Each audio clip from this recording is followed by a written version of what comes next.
Rumors are circulating that the Reds could be about to make a massive call-up.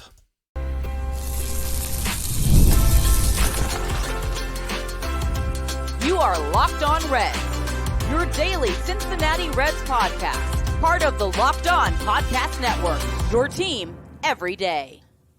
Welcome into Locked On Reds. My name is Jeff Carr, and I am a lifelong Cincinnati Reds fan. Seriously. Got the baby pictures to prove it. And I've been hosting this podcast now for 6 seasons. I'm part of the Locked On Podcast Network, your team every single day. I'm also the channel manager for our Locked On MLB channel, and I aim to bring Locked On Reds to everybody, make it accessible to every Reds fan out there. I want to talk about the biggest thing going on in Reds country, dive into some geeky numbers here and there, and try to make them make sense, and overall just overreact to the daily motions of the MLB Ocean and the 162. But I'm glad that you're alongside me here today because the Reds could make a sneaky good free agent signing. Yeah, free agent signing here in August. I'll tell you why later on in the show. The Reds may be discovering the second half of a 1-2 punch that starts with Elly. I'll tell you who is on the other side of that 1-2 punch here in a few minutes. But we will begin the show with some rumors. That's all coming up on today's Locked On Reds podcast that is brought to you by FanDuel. Now through September 22nd, all FanDuel customers can bet $5 and get a 3-week free trial of NFL Sunday Ticket from YouTube and YouTube TV. Visit FanDuel.com/LockedOn to get started. And all right, here's where we're going to start today because there were some rumors, and just in case you were not aware, social media around Reds country was a bit of buzz with the possibility of Rhett Lowder being called up to pitch on Wednesday. The Reds are in dire straits with the pitching staff. There's no two ways about that. But I don't think there's a whole lot of legs to this rumor. Now, look, I can't really see it being real, but I will be ecstatic if Rhett Lowder gets the call. I have talked to a couple of folks around the team. They have not heard anything about this, but there were a couple of things that made it seem as though Rhett Lowder may be getting the call. In fact, CBS Sports, their website, listed Rhett Lowder as the Reds' probable starter for Wednesday's game against the Oakland A's. Thought that was kind of strange. And there was also this Twitter account that was it's run by a guy who does fantasy baseball content, and it said, quote, all signs point to Lowder getting called up for Wednesday's game. How did it come to this? All signs pointing to Rhett Lowder pitching for the Reds on Wednesday, all signs pointing to that being the case is simply because the Reds starting pitching staff is depleted. I mean, Nick Lodolo is going to most likely be the starter for tonight's game. It's not been announced as of recording here in the wee small hours of Tuesday morning, but I'm assuming that's who it's going to be given this is his 5th day. Then you're probably going to see Julian Aguilar pitch on Thursday, just because that lines up with when he last pitched. But there was a crazy, not really a good, bullpen day for the Reds 5 days from this Wednesday. You know, Buck Farmer started. The Reds ended up throwing 7 different pitchers in Pittsburgh. I don't think they're going to try to do that again, given the fact that they have 7 games starting today in the next 6 days. And in fact, they don't have another off day until September 16th. So this day begins a stretch of games with no off days, including a doubleheader this Friday against the Brewers. So the Reds need pitching. Not really sure where they're going to get it. So this kind of makes sense in the logistical sense that Rhett Lowder could get the call up. And let's talk about the benefits of this for a minute. And again, this is unsubstantiated talk about this. Saw just a random report. MLB.com did not corroborate CBSSports.com's, not really a report, but like CBS Sports listing Rhett Lowder as the probable starting pitcher for Wednesday was very curious. MLB.com doesn't say that. And folks that I've talked to around the team do not agree. And they have not heard this. But it could make some sense. I mean, he has good command. He has shown that through 3 different levels of the minor leagues this year. And while we like to talk about, the quality of competition and the talent that guys face in the minor leagues varies wildly from level to level, and none of it really compares with the majors, one thing that you can control if you're a minor league player is if you're a pitcher and if you throw balls and strikes. And Rhett Lowder does a good job of limiting the balls and throwing lots of strikes. He has good command. I mentioned it yesterday. In 108 and a third innings pitched, he only has 24 walks across all 3 levels of the minor leagues that he's seen this year. Dayton, Chattanooga, and Louisville. Just 24 walks in that span. That's fantastic. That is the kind of thing that at least translates a little bit. Now, if he's going to fill up the strike zone, there's a chance he gets clobbered. That we don't necessarily know right now. But he has a 4-pitch mix. He throws a 4-seamer, he throws a sinker, he throws a slider, and he throws a change. And his 4-seamer and his slider are kind of his go-to combo to get guys out. He throws the sinker and the change to keep guys guessing as to what's going to come up there. But really, the velocity is fine on his fastball. It's not going to blow you away. It's fine. But like I said, it's all about command, and he has a lot of it. And the other thing for him is the difference in velocity from his fastball to his changeup and his slider is very substantial. Around 94 miles an hour on the fastball, 87 on the slider, 85 on the change. So you are talking about a nice little gap there that you can play with in full hitters, which is the name of the game. And look, the benefit to all of this, should the rumblings, I don't even know that it's as you can even call it a rumor at this point. It's more of a rumbling. Should that all be true, he would get to debut against the A's. The A's are in the small group of teams that you're like, kind of feel okay with a rookie pitcher getting their debut against him. Sure, you worry about Brent Rooker, but the rest of the lineup isn't much of a worry for me. The thing about this, though, and probably the biggest reason that I don't see it happening, he's only got 1 start for Louisville. He just got there. And sure, you can say, well, everything lines up. The Reds don't have a guy. The Reds don't have a lot of depth. I mean, let's face it, outside of Rhett Lowder, you got to squint really hard to see whoever might be getting the call up. And quite frankly, all of the guys who have been getting starts for the Louisville Bats here recently, none of them inspire much confidence. There's one guy in Brandon LeBrant, I believe that's how you pronounce his last name, LeBrant or LeBrant or something like that. But he has 3 starts here in the month of August where he's gone 6 innings in 3 consecutive starts. His most recent start, he got pulled after throwing only 1 inning. And his most recent start was on August 25th, Sunday. So I don't think he's going to be the guy. And if you're not looking at Rhett Lowder or anybody else, you're looking at Randy Wynn, who has not been good. You're looking at some other names who have not been good. Like, there's really nobody. I mean, Lyon Richardson even has been pitching out of the bullpen. Remember Lyon Richardson? He was a guy that got a couple of odd starts last season, here and there and everywhere else. If they were to call him up, it would be in a relief pitching capacity. It would be probably in a bullpen game. But the hardest part about figuring out this pitching staff for this Oakland A's series is what happens this weekend with 4 games in 3 days, and the fact that they pitched both Nick Martinez and Carson Spires on the same day on Sunday. I think they were setting those guys up that one is going to start the first game of the doubleheader on Friday, and then the other is going to start the other, just whoever it is. If it's Nick Martinez in game 1 and Carson Spires in game 2, whatever. But those guys are slated for Milwaukee. They're not going to pitch on Wednesday.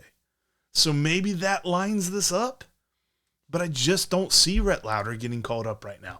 I would be through the roof if he did. I would make sure to see if I can get tickets to that game, because that's going to be fantastic.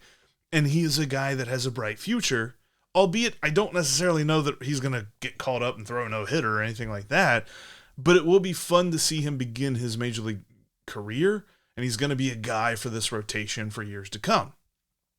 I just don't think it's going to start this Wednesday. Could be wrong, and I'd be happy to be wrong. But let's change gears a little bit, because we've been looking for the second half of some kind of 1-2 punch with Elly and somebody else. And the Reds, they might be discovering that as we speak. You've heard us talk a lot about FanDuel, and why not? They're America's #1 sportsbook. Well, we have something a little bit different to tell for you today, because now through September 22nd, all FanDuel customers can bet $5 and get a 3-week free trial of NFL Sunday Ticket from YouTube and YouTube TV. Then, with a YouTube TV base plan, you'll be able to watch every regular season Sunday afternoon out-of-market game. All you need is a Google account and a current form of payment, and you can cancel any time. And with that $5, I would hammer the Elly parlay. With the A's in town, I got a good feeling that Elly is going to have a big series. And again, the Elly parlay is for Elly De La Cruz to get 2+ total bases, to get at least 1 steal, and to score at least 1 run. You put all 3 of those together, normally you get a payout around 4-1 or 5-1 on FanDuel. Just visit FanDuel.com/lockedon and download America's #1 sportsbook. Thank you for making Locked On Reds your first listen today and every day, as always. And now make sure after this show you check out for your second listen Locked On MLB, because Paul Sullivan, a.k.a. Sully, has you covered every single day leading up to the playoff races all through the dog days of summer, with his national expertise that's sprinkled with some of his trademark humor. That's Locked On MLB, as Sully gets you prepared for the Fall Classic each and every day, part of the Locked On Podcast Network, your team, every day. And speaking of every day, shout out to our everydayers out there, and for anybody who is an everydayer, thank you. If you're not an everydayer, make sure you become one by hitting the subscribe button here on YouTube or on your favorite podcasting app. And because on the next Locked On Reds podcast, Steve will be back, and we will be answering what questions the Reds can answer the rest of this season. Because we're kind of looking this as like, don't think they're making the playoffs here. So what can they prove the final 5 weeks and 2 days? I think it's like 5 weeks and a day or something like that of the season. I'll tell you this, though. There's somebody who's proven something right now, and that is Tyler Stephenson, because he has emerged as the 2 in a potential 1-2 punch with Elly. Talking about Elly De La Cruz, Tyler Stephenson, 1-2 punch right now. Look at this, because the last 28 days, Tyler Stephenson has been as hot as the surface of the sun. He's hitting .321 in these last 21 days. He's got an on-base percentage of .400 and a slugging percentage of .607. He has been phenomenal. He has 6 homers during that time span. In fact, he has 7 homers since the All-Star break. No Reds hitter has more than those 7 home runs. You kind of wish that there was somebody that had more than 7 home runs on the team. But that's just kind of been how the power has gone for the Reds. It's been there and it's been gone, and it's very inconsistent. Feels like Aaron Judge, I think, hit 7 home runs since I began saying this sentence. So just things like that. You know, you kind of wish you had a guy that's hitting for more power, but Tyler Stephenson is the guy that's leading this team in power right now. And even if you go back to what I was talking about these last 28 days, Tyler Stephenson leads the team in total bases with 51. He has more total bases than Elly during this time span. And Elly's been doing pretty good during this time span too. In fact, for the year, Tyler Stephenson now is to the point where he is second on the team in WAR, at least according to Fangraphs. Baseball Reference has him at third, right behind Spencer Steer, but still, like, Tyler Stephenson has been one of the most valuable hitters on the team all season, but it's really been turned on here lately. And for me, and the biggest thing about this, because Tyler Stephenson was a guy that last year really struggled, There were some folks that were writing him off. There were folks during this offseason that were in our comments section that were hitting us up on social media, which, by the way, you can hit me up at Jeff Carr with 3 Fs on X. I also have a TikTok account, same handle, at Jeff Carr with 3 Fs. But there were people that were telling us in the offseason that they're done with Tyler Stephenson and the Reds need to get a different catcher. He is proving all of the naysayers wrong, at least at the plate. Defensively, he could improve in some areas, but he was better than he was last year, and he's certainly better at the plate this year than last year. And for me, it's all real. I think that the biggest disappointment of last season was that in 2022, before he got hurt, before he broke his collarbone off that wicked foul ball, he was killing it in the hitting statistics department. And it was all inflated. He wasn't hitting the ball very hard. The advanced metrics and StatCast, his average exit velocity wasn't great. And his batting average on balls in play, BABIP, was showing that he was getting extremely lucky. All of that is good this year. He's in the top quarter of the league, top 25% of the league, with his average exit velocity. His quality of contact is over 90 miles an hour on average. And he has an elite ability to square up the baseball. He is in the 97th percentile, top 3% of the league in being able to square up the baseball. Few hitters do it as well as he does. And his BABIP this year actually says he's getting a little bit unlucky, where his batting average on balls in play was unsustainably high in 2022. It's actually lower than league average this year. It's at 281 this year. I think league average is around 290. It's actually lower than it usually is for the entire league, but his is even lower than that. Consider that. He's setting the world on fire. He's destroying baseballs, disintegrating them right now. And some of the advanced stuff say that he's actually getting unlucky with it. He could be doing better. And we're talking about he's right close to, an OPS of 800 for the season. His OPS plus, the statistic that Steve and myself, we really enjoy using this. It's kind of a one-stop shop for hitting. It doesn't tell you the whole picture, but it gives you a lot of it in one number. His OPS plus is 119. League average is 100. He's 19% better than league average this year. He's been doing so good at the plate. And he's emerging as this 1-2 punch because I feel like at the beginning of the year, we knew it was going to be Elly and Spencer Steer as the 1-2 punch. Honestly, I kind of thought it'd be Matt McLain and Elly, but then when Matt McLain went down, we're like, okay, I got to find somebody else. So I think that, I expected it at least to be Elly and Spencer Steer. But Spencer Steer's had such a weird year. Like, it's not been a horrible year, but it's definitely not met the expectations we had for him. Tyler Stephenson, I think he's stepping into that role.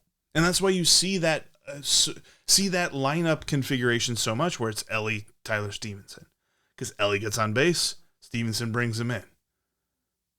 And this is why if you get that cleanup hitter, you get that bona fide RBI guy, and you put him right behind Tyler Stephenson, cooking with gas. This lineup will be doing exactly what we want them to do if you're able to get that consistent dude. And that's going to be a big thing for me this offseason. Everydayers, get ready. We'll be talking about that a lot, different ways, and analyzing it in different ways. But that is a huge thing for me for the Reds to do this offseason, is to go get a bona fide cleanup hitter, not a B-level second-tier guy. They gotta spend some money for it, but there's plenty of reason to believe that they have the ability to do that. But the good news is we're really starting to see a 1-2 punch here form in this lineup, and that's because Tyler Stephenson is blossoming, breaking out, going crazy. Love seeing what he's doing at the plate. You know, a veteran outfielder became a free agent on Monday. And Nick Krall should be blowing up his phone to bring him to Cincinnati. I'll tell you who it is and why coming up next. Get supplies from the site that's made for the skilled trades, supplyhouse.com. Supplyhouse.com is the reliable way to order plumbing, HVAC, and electrical products online. Their easy-to-use website is packed with helpful resources and the latest product info to help you get the job done right. Shop a complete inventory of over 200,000 parts with over 400 top brands and get your order delivered right to your door with fast shipping from coast to coast. Need help with an order? Get expert support and industry-leading service from the friendliest folks in the business and talk to a real person every time. Pros in the skilled trades can actually get a competitive edge by joining supplyhouse.com's Trade Master program. It's all free, and every Trade Master gets access to a dedicated phone line, free shipping, and discounts on every order. Join the thousands of trade pros already benefiting from their free membership at supplyhouse.com/TM and order plumbing, HVAC, and electrical products from anywhere with just a few clicks at supplyhouse.com. You can catch every pitch of the Reds' hometown broadcast with SiriusXM. Just download the SXM app and search the word Reds, and you can take the Reds' hometown broadcast with you everywhere you go. Also, make sure you bookmark CincinnatiRedsTalk.com for written content about your Cincinnati Reds. Had a couple of articles I wrote over there yesterday talking about the Rhett Lowder rumor that we spoke about here a few minutes ago. Don't think that it's a substantiated rumor, but could the Reds call him up? Maybe. I really don't think so, but it could happen. Also, I wrote about what we want to talk about here right now because the Reds should sign Jason Heyward. And I know the numbers aren't going to wow you. You're probably looking up Jason Heyward's numbers for this season right now because you're like, Jason Heyward, my gosh, he's still playing? Yes, he is. And they're not great. But it will help solidify this outfield. Because first of all, his numbers are better than Will Benson. He is a lefty outfielder, so it's not as if I'm talking about bringing in a platoon guy here. I think that his value to this team would go beyond the box score, though. Jason Heyward is a guy that whenever he was cut by the Dodgers here recently, there were a lot of Dodgers players either going to social media or mentioning it in post-game pressers or something like that. They were talking about how much they're going to miss him, how much he means to them, as a teammate and things like that. He will bring a veteran presence that is invaluable to this team. And I got to believe that you can have him on the league minimum or something like that. Now, there's a very good chance, and I say all of this with a caveat of knowing that there's a very good chance he could already be on his way to Atlanta. He has deep connections with the Braves. The Braves are competing for a playoff spot. It's possible that's what he wants right now, and he doesn't really care about anything else. But he could be an invaluable asset for being the kind of veteran leader for guys like Will Benson, Stuart Fairchild, even TJ Friedl, and even Spencer Steer. Because consider this too, like I talk about the numbers not being all that great. He has a 91 OPS plus. Mentioned Tyler Stephenson's 119 OPS plus. League average is 100, so 91 means he's 9% worse than your league average hitter. But Will Benson has an 80 OPS plus. I love Will Benson, but he has had a horrendous season. Could Jason Heyward be the kind of guy that mentors him a little bit? A lot was made about his connection, Will Benson's connection with Joey Votto last season. Could he make a connection with Jason Heyward and learn something from him? Because he hasn't had, as much as it was said that, Jeimer Candelario was kind of a mentor for the young infielders, the Reds didn't have that in the outfield. And oh my gosh, the Reds outfield has been bad this year. The thing, and the bar is so low here, but the thing for me on going and getting Jason Heyward is you got a guy who's done it for a while. for a nice long time. You get an outfielder who can play the outfield. Like, the Reds had Santiago Espinal in right field. Just the last game that they played, Sunday. You're telling me you wouldn't rather have Jason Heyward in right field than Santiago Espinal? Well, I get it. The bat argument, like Santiago Espinal's bat has been fantastic here recently. But defensively, that outfield was a nightmare. And it's been that way all season. Like, Jason Heyward would be the second best fielder on this team right now. Stuart Fairchild has the best numbers when it comes to outs above average. Jason Heyward would be right behind him. Both Will Benson and TJ Friedl are firmly in the negative, and so is Spencer Steer.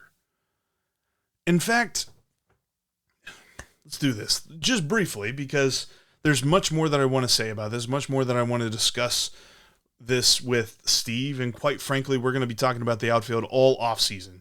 By the way, I mentioned, power bat, middle of the order RBI guy, huge theme for the offseason. The outfield might be an even bigger one. So, everydayers get ready for that.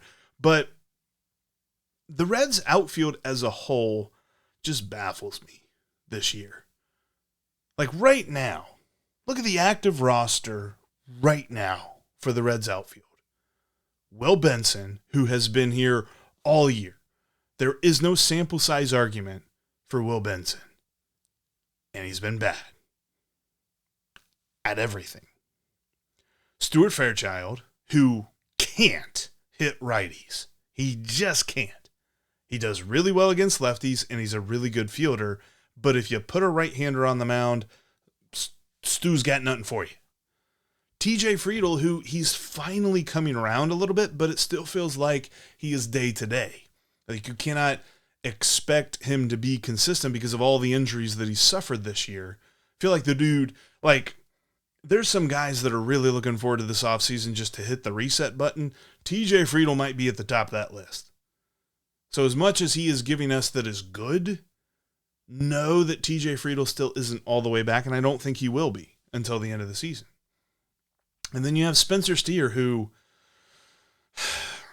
I'm going to say it, defensively, he's not an outfielder. And at the beginning of the year, I said that wasn't a problem.